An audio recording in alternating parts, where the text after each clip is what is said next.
মজিদ ভাই, আপনি যে সাথে যে দেখা করতে এলাম ভাই, আপনার কিরকম লাগতেছে? হঠাৎ করে আপনারা আসছেন কেন? আমার ফোন অন দিয়েছেন না হঠাৎ করে? আমিও আসলে বাড়িতে আসছিলাম না, আমি সকালে গেছিলাম সোনারঘাট। আচ্ছা। সোনারঘাটে এই মুহূর্তে আসছি, আর তোমরাও ফোন দিছো।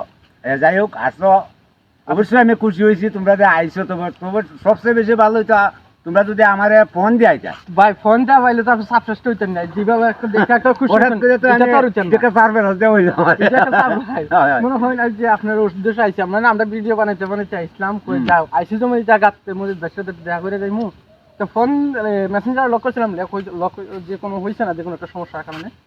তো এখন আপনাদের নিয়ে একটা ভিডিও বানাইছি, আমার উদ্দেশ্য কিছু বলে দেন দর্শকদের, যদি ক্যামেরা পাইছেন। দর্শক, আমি দর্শকের সাথে এখন সালামটা। আসসালামু আলাইকুম দর্শক। আপনারা আমার বাইরে হয়তো সবাই কমে বেশি চিনেন মোহাম্মদ আন্নান আমার নাম। মোহাম্মদ আন্নান মিয়া, আর আমার নামও চিনেন অবশ্য আব্দুল মজিদ। আমি আমার ফেসবুক আইডির মাঝেও আমার নাম আব্দুল মজিদ।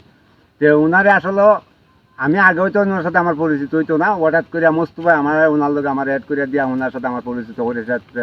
আসলে অনেক ধন্যবাদ মোস্তফারে, আর আমার বাইরেও ধন্যবাদ। তাই আমার সাথে সহযোগিতা করছেন, আর আমার লাইভের মাঝে বা আমার ভিডিওর মাঝে সবসময় তাই থাকুন। তা আমি দর্শকের উদ্দেশ্যে কিছু কথা বলবো, যে আমার বাইরে সবাই সাপোর্ট করবেন, আর সবাই একটা লাইক শেয়ার করবেন, আর অবশ্যই সামনে আগাইবার সুযোগ করে দিবেন। ওকে, এটাই। ধন্যবাদ।